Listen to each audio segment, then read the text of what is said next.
TV 24 news ವಾಹಿನಿಗೆ ಸ್ವಾಗತ. ರಾಜ್ಯದಲ್ಲಿ ಸೆಸ್ ಹೆಚ್ಚಳ ಮಾಡುತ್ತಾ ಇರುವ ರಾಜ್ಯ ಸರ್ಕಾರದ ವಿರುದ್ಧ ಸಿಟಿ ರವಿ ಕಿಡಿಕಾರಿದ್ದಾರೆ. ಬೆಳಗಾವಿ ಸುವರ್ಣಸೌಧದಲ್ಲಿ ಈ ಕುರಿತು ಮಾತನಾಡಿದರು. ಅಬಕಾರಿ ತೆರಿಗೆ, ಬಸ್ ದರ, ಪಹಣಿ ದರ ಸೇರಿ ಎಲ್ಲ ಹೆಚ್ಚಳ ಮಾಡಿದ್ದಾರೆ.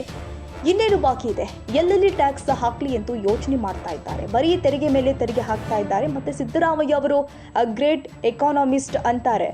ಹಿಂದೆ ಔರಂಗಜೇಬ್ ಮುಸ್ಲಿಮೇತರಿಗೆ ಜಿಜಿಯಾ ತಲೆಗಂದಾಯ ಹಾಕ್ತಾ ಇದ್ದ ಹಾಗೆ ನೀವು ತಲೆಗಂದಾಯ ಹಾಕಿಬಿಡಿ, ನಿಮಗೂ ಹಿಂದುತ್ವ ಅಂದ್ರೆ ಅಷ್ಟಕ್ಕಷ್ಟೇ, ಆ ಕೀರ್ತಿನೂ ನಿಮಗೆ ಬರಲಿ. ಇಷ್ಟೆಲ್ಲ ತೆರಿಗೆ ಹಾಕಿದ ಮೇಲೂ ಹಾಲು ಉತ್ಪಾದಕರಿಗೆ ಕೊಡ್ತಾ ಇದ್ದ ಸಬ್ಸಿಡಿ ಕೊಟ್ಟಿಲ್ಲ. ಅಂತ್ಯ ಸಂಸ್ಕಾರಕ್ಕೆ 5,000 ಕೊಡೋದನ್ನು ನಿಲ್ಲಿಸಿದ್ದಾರೆ. ಯಾಕೆ ಅಂದ್ರೆ ಸರ್ಕಾರದ ಖಜಾನೆ ಖಾಲಿಯಾಗಿದೆ. ಶಾಸಕಾಂಗ ಪಕ್ಷದ ಸಭೆಯಲ್ಲಿ ಶಾಸಕರೇ ಅನುದಾನ ಸಿಗ್ತಾ ಇಲ್ಲ ಅಂತಾರೆ. ಹಿಂದುಳಿದ ವರ್ಗದ ನಿಗಮಕ್ಕೆ ಹಣ ಕೊಡ್ತಾ ಇಲ್ಲ. ಅದಕ್ಕೆ ಬಿಜೆಪಿ ಒಬಿಸಿ ಮೋರ್ಚಾ ಹೋರಾಟ ಮಾಡ್ತಾ ಇದೆ ಅಂತ ರಾಜ್ಯ ಸರ್ಕಾರದ ವಿರುದ್ಧ ಆಕ್ರೋಶ ವ್ಯಕ್ತಪಡಿಸಿದ್ರು. ಈ ಸರ್ಕಾರ ಬಂದ ಮೇಲೆ ಎಕ್ಸೈಸ್ ಡ್ಯೂಟಿ ಜಾಸ್ತಿ ಮಾಡಿದ್ರು, ಕರೆಂಟ್ ಬಿಲ್ಲು ಜಾಸ್ತಿ ಮಾಡಿದ್ರು, ಬಸ್ ದರ ಏರಿಕೆ ಮಾಡಿದ್ರು, RTC ಅಂದರೆ ಪಹಣಿ ಅದರ ದರವನ್ನು ಕೂಡ ಹೆಚ್ಚಳ ಮಾಡಿದ್ರು. ಇನ್ನೇನು ಉಳಿದಿದೆ ಇವ್ರ ಹತ್ರ?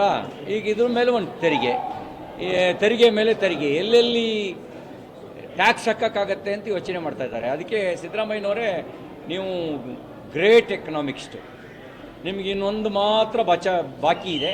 ನಾನು ಸಲಹೆ ಕೊಡ್ಲಿಕ್ಕೆ ಬಯಸ್ತೇನೆ. ಔರಂಗಜೇಬು ಬಾದ್ಶಾ ಇದ್ದಾಗ ನಾನ್ ಮುಸ್ಲಿಮ್ಸ್ ಮೇಲೆ ಜಜಿಯಾ ಅಂತ ಒಂದು ತೆರಿಗೆ ಹಾಕಿದ್ನಂತೆ, ಹಿಂದೂಗಳ ಮೇಲೆ. ನೀವು ಅದೊಂದು ತಲೆಗಂದಾಯ ಹಾಕ್ಬಿಟ್ರೆ ನಿಮ್ಗೆ ಹೆಂಗೂ ಹಿಂದುತ್ವ ಅಂದರೆ ಅಷ್ಟಕ್ಕಷ್ಟೇ, ಅದೊಂದು ತೆರಿಗೆ ಹಾಕಿಬಿಟ್ರೆ ಎಲ್ಲದರ ಮೇಲೂ ತೆರಿಗೆ ಹಾಕಿದಂಥ ಒಂದು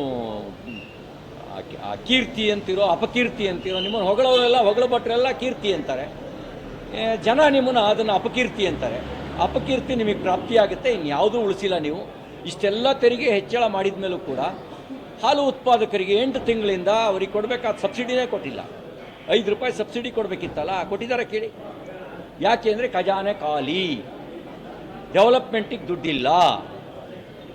BJP MLAಗಳು ಡೆಲಿಗೇಷನ್ ಹೋಗಿ ಅಭಿವೃದ್ಧಿಗೆ ಹಣ ಕೊಡಿ ಅಂತ ಕೇಳೋದು ಮಾತ್ರ ಅಲ್ಲ, ಕಾಂಗ್ರೆಸ್ ಶಾಸಕಾಂಗ ಪಕ್ಷದ ಸಭೆಯಲ್ಲಿ ಕಾಂಗ್ರೆಸ್ MLAಗಳು ಹೋಗಿ ಪ್ರಶ್ನೆ ಮಾಡಿದ್ರು, ನಾವು ಹೆಂಗೆ ಮುಖ ತೋರಿಸೋದು ಜನರಿಗೆ? ನಾವು ಅಭಿವೃದ್ಧಿಗೆ ನೀವು ಹಣ ಕೊಡದೇ ಇದ್ದರೆ ನಾವೆಂಗೆ ಮುಖ ತೋರಿಸೋದು ಅಂತ ಅವರೇ ಜನ ಪ್ರಶ್ನೆ ಕೇಳಿದ್ರೆ ನಾವೇನು ಉತ್ತರ ಕೊಡೋದು ಅಂತ ಶಾಸಕಾಂಗ ಪಕ್ಷದ ಸಭೆಯಲ್ಲಿ ಕೇಳ್ತಾರೆ. ಅಂದರೆ ಈ ಸರ್ಕಾರದ ಪರಿಸ್ಥಿತಿಗೆ ಇದಕ್ಕಿಂತ ಕನ್ನಡಿ ಹಿಡಿಬೇಕಾದ ಅವಶ್ಯಕತೆ ಇಲ್ಲ. ಖಜಾನೆ ಖಾಲಿ, ಅಭಿವೃದ್ಧಿ ಗೋತ, ಮಿಲ್ಕ್ ಪ್ರೊಡ್ಯೂಸರ್ಸಿಗೆ, ಹಾಲು ಉತ್ಪಾದಕರಿಗೆ ಸಬ್ಸಿಡಿ ಕೊಡೋ ಯೋಗ್ಯತೆ ಇಲ್ಲ. ಅಷ್ಟು ಮಾತ್ರ ಅಲ್ಲ, ಅಂತ್ಯ ಸಂಸ್ಕಾರಕ್ಕೆ BJP ಸರ್ಕಾರ ಇದ್ದಾಗ 5,000 ರೂಪಾಯಿ ಕೊಡ್ತಿತ್ತಲ್ಲ, ಅದನ್ನೂ ನಿಲ್ಲಿಸಿದ್ದಾರೆ ಅಂತ್ಯ ಸಂಸ್ಕಾರಕ್ಕೆ.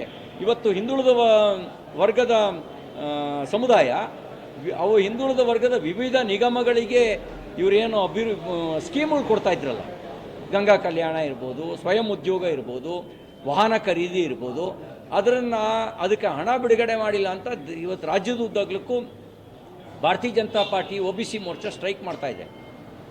ಅಂದರೆ ನೀವು ಅಲೆಮಾರಿ ಸಮುದಾಯಕ್ಕೆ ಹೋದ್ಸರಿ ನಾವು 150 ಕೋಟಿ ಕೊಟ್ಟಿದ್ವಿ, 1 ರೂಪಾಯಿ ಕೂಡ ಕೊಟ್ಟಿಲ್ಲ. ಇದು ಈ ಪರಿಸ್ಥಿತಿ. ಇದು ಇಷ್ಟಾದಮೇಲೂ ಕೂಡ ಅವರ್ Siddaramaiah, he is one of the great economist. ಚುನಾವಣೆಗಿಂತ ಮುಂಚೆ ಪ್ರಚಾರದಲ್ಲಿ ಬೆಲೆ ಏರಿಕೆ ವಿರುದ್ಧ ಮಾತಾಡಿದ ಸರ್ಕಾರ ಈಗ ಒಂದೊಂದೇ ಬೆಲೆ ಏರಿಕೆ ನಡೆಸ್ಕೊಂಡು ಬರ್ತಾ ಇದೆ. ದ್ವಂದ್ವ ನೀತಿ ಮತ್ತೊಂದು ಕಡೆ ಅದೇ ಹೇಳಿದ್ನಲ್ಲ, ಹೇಳೋದೊಂದು ಮಾಡೋದೊಂದು. ಹೇಳೋದು ವೇದ, ಹಾಕೋದು ಗಾಳ. ಹಾಗಾಗಿ ಎಲ್ಲ ಬೆಲೆ ಏರಿಸಿದ್ರ ಮೇಲೂ ಅಭಿವೃದ್ಧಿಗೆ ಹಣ ಇಲ್ಲ. ಇದು ಪರಿಸ್ಥಿತಿ. ಕನ್ನಡಿಗರ ಮೆಚ್ಚಿನ ನಿಮ್ಮ ಟಿವಿ 24 ಕನ್ನಡ ನ್ಯೂಸ್ ವಾಹಿನಿ ಇದೀಗ ಟಿವಿಯಲ್ಲಿ ಲಭ್ಯ.